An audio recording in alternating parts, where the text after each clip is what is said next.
जय जगन्नाथ। हरे कृष्ण। आज आम यूरिकोटेलिजिम पढ़ा। यूरिकोटेलिजिम आम प्रथमे पढ़ी एमोनोटेलिजिम। आमोनोटेलिजिम पढ़ी। आमोनोटेलिजिम अर्थ the process of excreting ammonia is called ammonotelism. The animals which excrete ammonia are called ammonotelic animals. जो प्रोसेस रे अमोनिया एक्सक्रीट हुए बा निष्कासन हुए ताको आमोनोटेलिजिम कहा जाए। जो प्राणी अमोनिया को एक्सक्रीट करे ताको आमोनोटेलिक एनिमल कहा जाए। तापर आम पढ़ी ureotelism the process of excreting urea. जो प्रोसेस रे यूरिया एक्सक्रीट हुए बा निष्कासन हुए ताको यूरियोटेलिजिम कहा जाए। The animals which excrete urea प्राणी जी यूरिया को बा निष्कासन करे से प्राणी को यूरियोटेलिक एनिमल्स कहा जाए। यूरियोटेलिक एनिमल्स यही कथा आम पढ़ी। आमोनोटेलिक एनिमल यूरियोटेलिक एनिमल दुईटा गला। वर्तमान आसला यूरिकोटेलिक एनिमल्स। यूरिकोटेलिक एनिमल्स आउ यूरिकोटेलिजिम क्या कहा जाए। जो प्रोसेस रे यूरिक एसिड निष्कासन हुए ताकू यूरिकोटेलिजिम कहा जाए। दि process of excreting uric acid. The process of excreting uric acid we called uricotelism. The animals which excrete uric acid are called uricotelic animals. Uricotelic animals आम प्रथम पढ़ते आमोनोटेलिक एनिमल्स, यूरियोटेलिक एनिमल्स आउ uricotelic animals आम जानिले। तीन प्रकार। गोटे ammonia जानिले, आउ गोटे यूरिया जानिले, आउ गोटे यूरिक एसिड जानिले। Uric acid uricotelic animals. जो प्राणी यूरिक एसिड को निष्कासन करे ताहाकू यूरिकोटेलिक एनिमल्स कहा जाए। ये जो यूरिक एसिड आम कहले ये जो निष्कासन हुए किमिति in the form of pellet और पेस्ट।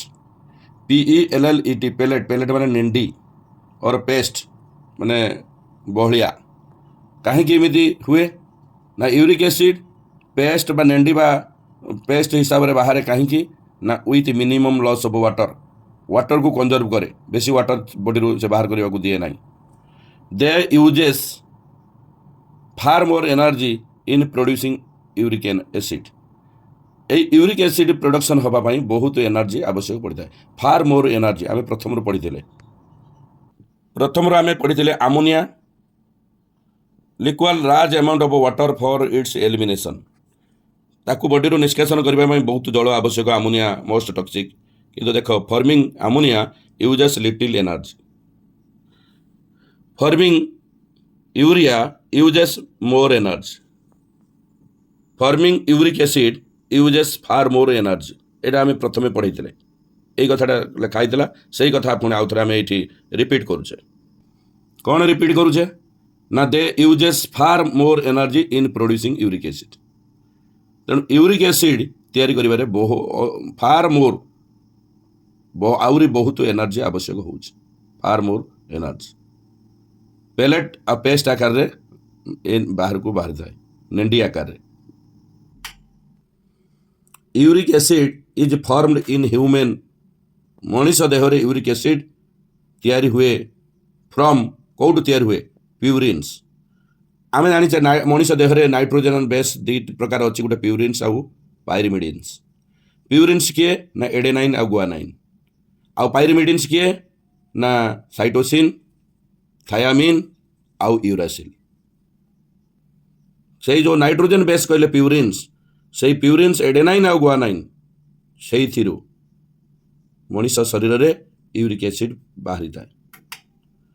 जो प्राणी यूरिक एसिड को निष्कासन करे से प्राणी को यूरिकोटेलिक एनिमल्स बोली आम कहवा। यूरिकोटेलिक एनिमल्स को माने ना रेप्टाइल्स लिजार्ड आउ स्नेक्स जोटा आम कह सरीसृप, birds, land snails, land crustaceans, insects ए माने सब होचंदी uricotelic animals. Reptiles, birds, land snails, land crustaceans, insects. Ammonotelic animals को मैंने आम कही आगु bony fishes, many bony fishes, catla, hippocampus, sea horses, aquatic amphibians, salamanders, aquatic insects ए माने होचनी आमोनोटेलिक एनिमल्स। आउरी अच्छी आस्कारिस, नेरिस, आर्थर्न, leech, prawn, pila, salamanders, tadpole of a frog, crocodiles, protozoans, amphibian, paramecium, sponges, cycon, hydra, liver frog, tapeworm. ଏମାନେ ହେଉଛନ୍ତି ଆମୋନୋଟେଲିକ୍ animals. ୟୁରୋଟେଲିକ୍ animals ଆମେ ପୁଣି କହିଥିଲେ କିଏ ଫ୍ରଗ୍ସ, ଟୋଡ୍ସ, ଟର୍ଟଲ୍ସ, ଆଲିଗେଟର୍ସ। ତାପରେ ବୋଥ୍ ହେଉଛନ୍ତି ଆସ୍କାରିସ୍ ଆଣ୍ଡ ଆର୍ଥୱର୍ମ, ବୋଥ୍ ଆର୍ ଆମୋନୋଟେଲିକ୍ ଆଣ୍ଡ ୟୁରୋଟେଲିକ୍ ଏମାନେ। ଆଉ ୟୁରୋଟେଲିକ୍ ଆନିମାଲ୍ ଆମେ କହିଥିଲେ ଆହୁରି ମାମାଲ୍ସ ଇନକ୍ଲୁଡିଂ ମେନ୍ ୟୁରିଓଟେଲିକ୍ ଏନା many terrestrial amphibians frogs and toads and marine fishes cartilaginous fish ଏମାନେ ହେଉଛନ୍ତି ୟୁରିଓଟେଲିକ୍। ୟୁରିକ୍ ନୁହେଁ, ୟୁରିକୋ ନୁହେଁ, ୟୁରିଆ ये यूरिया निष्कासन କରୁଛନ୍ତି यूरियोटेलिक एनिमल्स। ବର୍ତ୍ତମାନ ଆମେ ଜାଣିଲେ ୟୁରିକୋଟେଲିଜିମ୍ ବା ୟୁରିକୋଟେଲିକ୍ ଏନିମାଲ୍ସ କେଉଁମାନେ ୟୁରିକୋଟେଲିକ୍ ୟୁରିଓ ନୁହେଁ ୟୁରିକ୍ ଏସିଡ୍ ନିଷ୍କାସନ କରୁଛନ୍ତି in the form of pellet or paste.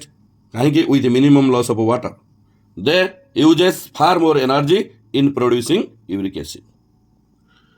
କେଉଁମାନେ ୟୁରିକୋଟେଲିକ୍ ଏନିମାଲ୍ସ ଆମେ ଆଉଥରେ କହିବା reptiles, lizard, snakes, birds, land snails, land crustaceans, insects ଏମାନେ ସବୁ।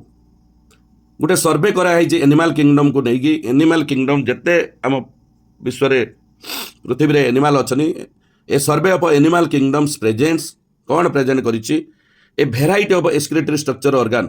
ଯେତେ ପ୍ରକାର ଭେରାଇଟି ଷ୍ଟ୍ରକ୍ଚର ଅଫ୍ ଅର୍ଗାନ୍ ଅଛି କ'ଣ ଏକ୍ସକ୍ରିଟୋରୀ ଷ୍ଟ୍ରକ୍ଚର ବା ଅର୍ଗାନ୍ ମାନେ ଏଇ ମଳ ନିଷ୍କାସନ କରିବା, ଏଇ ବର୍ଜ୍ୟବସ୍ତୁ ନିଷ୍କାସନ କରିବା ପାଇଁ ଅଙ୍ଗ ଅଛି। A variety of excretory structures or organs not only eliminate the nitrogen waste, खाली केवल नाइट्रोजन वेस्ट को निष्कासन करे ताहा नुहे, but also help the maintain of ionic and acid base balance of the body. Ionic and acid base balance of the body आमर केवल nitrogen waste को निष्कासन करे ता केवल ताहा नुहे, आम शरीर रे ionic and acid balance ion आउ एसिड बैलेंस एसिड बेस को बैलेंस करिबारे ये मध्य साहाय्य करे। किए साहाय्य करे ना एक्सक्रिटोरी स्ट्रक्चर्स बा ऑर्गन। एई जो एक्सक्रिटोरी स्ट्रक्चर ऑर्गन विभिन्न प्राणीर विभिन्न प्रकार अच्छी से गुड़ाक कौन कौन आमे जानिबा। से ऑर्गन कौन? मनीषर कौ ऑर्गन ना किडनी थाए मनीषर एई माने एक्सक्रिटोरी स्ट्रक्चर बा ऑर्गन्स आमे मनीष क्षेत्र रे आमे कहूचे किडनी, किंतु अन्य मान क्षेत्र रे कौन कौन अच्छे आमे जानिबा। आमे एक रे जानिबा गुटे ऑर्गन जेमिति आमे किडनी जानले मनीषर रे एठी देखिले सिंपल ट्यूबुलर फॉर्म्स।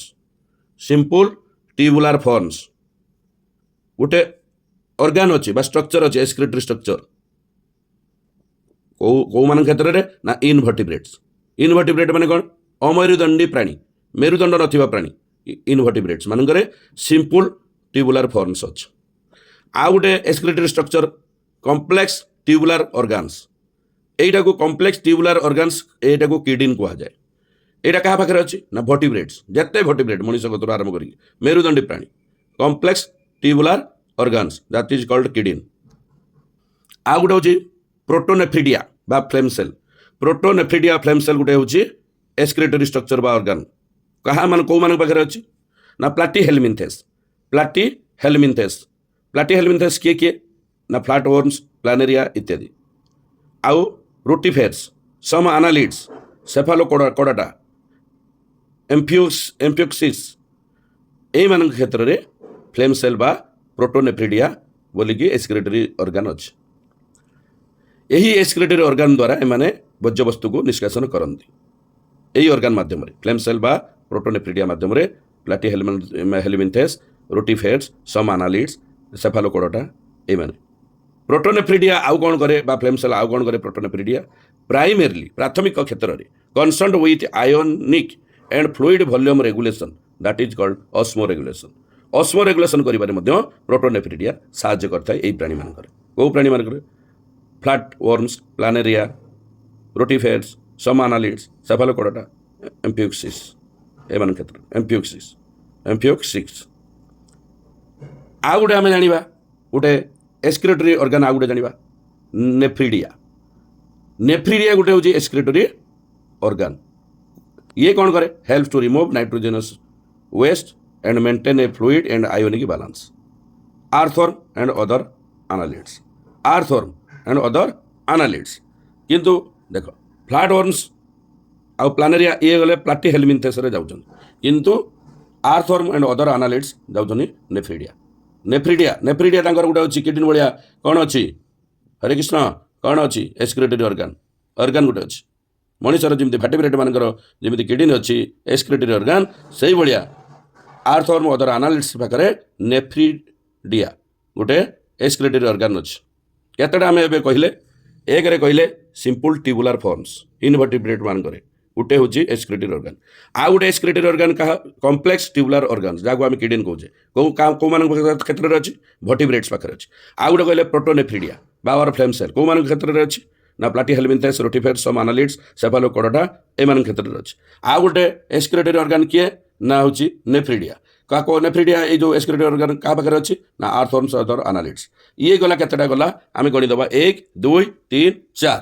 5 देखा किए अच्छे 5 आम देखा माल्फिजियन ट्यूबुल्स ये जो माल्फिजियन ट्यूबुल्स 5 अच्छी ये गोटे हूँ एक्सक्रीटरी ऑर्गन अर्थात एक्सक्रीटरी स्ट्रक्चर ये माल्फिजियन ट्यूबुल्स का कौटी अच्छे ना कोक्रोच रे बारंबार कही माल्फिजियन ट्यूबुल्स कोक्रोच पाखे थाए मोस्ट ऑफ द इंसेक्ट्स अधिकांश इंसेक्ट इनक्लूडिंग क्रोकोच जोटा आम असड़पा कहे तुम जमी डरी हो सीरीयस पेस्ट 13टा हार्ट चेम्बर अच्छे तेणु most of the insects malpighian tubules कौन करे help in the removal of nitrogen waste and osmoregulation करिबारे साहाय्य करे ये जो माल्फिजियन ट्यूबुल्स अधिकांश कीट पतंग पाखे थाए इनक्लूडिंग कोक्रोच जोड़ा आम असड़पा कहे देखिले तुम डरी हो असड़पा गोटे चढ़ई नुहे बायोलॉजी गोटे पाठ नुहे हरे कृष्ण आउ गोटे एक्सक्रीटरी ऑर्गन आम देखा एटिनल ग्लैंड्स एंटिनल ग्लैंड्स और ग्रीन ग्लैंड्स एंटिनल ग्लैंड्स और ग्रीन ग्लैंड्स कौ मान क्षेत्र में यही एक्सक्रीटरी ऑर्गन देखा जाए ना क्रुस्टासियंस लाइक प्राउन्स क्राइफिशेस प्राउन्स चिंगुड़ी क्राइफिशेस आउ प्राउन्स क्षेत्र में यही क्रुस्टासियन ले जाऊँ क्रुस्टासियंस लाइक प्राउन्स एंड क्राइफिशेस एमान क्षेत्र में देखा जाए कौन एंटिनल ग्लैंड्स और ग्रीन ग्लैंड्स ये गोटे हूँ एक्सक्रीटरी ऑर्गन बा एक्सक्रीटरी स्ट्रक्चर 7 नंबर आम जाना कोक्जाल ग्लैंड्स कहाँ पाखे अच्छी स्पाइडर्स एंड स्कॉर्पियंस स्पाइडर्स बढ़ियाणी आउ कंकड़ा बिछा स्कॉर्पियंस कोक्जाल ग्लैंड परीक्षार बेले एक्सक्रीटरी ऑर्गन क्लोक्जाल ग्लैंड्स आमर जमी किडनी मनुष्य जमी किडनी एम हूँ क्लोक्जाल ग्लैंड्स नाइट्रोजन वेस्ट बा बर्ज्यवस्तु निष्कासन करें ये साहाय्य करे ये हूँ एक्सक्रीटरी ऑर्गन स्पाइडर्स आउ स्कॉर्पियंस रो एक्सक्रीटरी ऑर्गन किए ना कोक्जाल ग्लैंड आउ गोटे से कॉन्ट्रैक्टाइल वैक्यूल ये गोटे हूँ एक्सक्रीटरी ऑर्गन थाए क्या कौ मान क्षेत्र थाए ना प्रोटोजुआ आमीबा ए मान क्षेत्र में कॉन्ट्रैक्टाइल वैक्यूल एक्सक्रीटरी ऑर्गन रूप में काम करे एक्सक्रीटरी ऑर्गन ताले आम प्रथमे आम केतटा एक्सक्रीटरी ऑर्गन जानिले केते प्रकार ना 8 प्रकार एक्सक्रीटरी जानिले आम जमी किडनी अन्य मानकर से अलग अलग से 8 प्रकार कौन कौन एक जानले सिंपल ट्यूबुलर फॉर्म्स इनवर्टिब्रेट मान पाखे थाए complex tubular organs called kidney vertebrate मान पाखे थाए प्रोटोनेफ्रिडिया और फ्लेम सेल प्लाटी हेलमिन्थेस रोटिफेट्स सम आनालिड्स सेफालोकोडा मान पाखे थाए नेफ्रिडिया आर्थवर्म्स अदर आनालिड्स पाखे थाए 5 Malpighian tubules most of the insects including cockroach पाखे थाए एंटिनल ग्लैंड्स और ग्रीन ग्लैंड्स क्रुस्टासियंस लाइक प्राउन्स आउ क्राइफिशेस पाखे थाए 7 कोक्जाल ग्लैंड्स स्पाइडर्स एंड स्कॉर्पियंस पाखे थाए आउ कॉन्ट्रैक्टाइल वैक्यूल्स प्रोटोजुआ आमीबा पाखे थाए ये 8 प्रकार आम जानिले एक्सक्रीटरी ऑर्गन आज पाठ एतिकी जय जगन्नाथ हरे कृष्ण हरि बोल।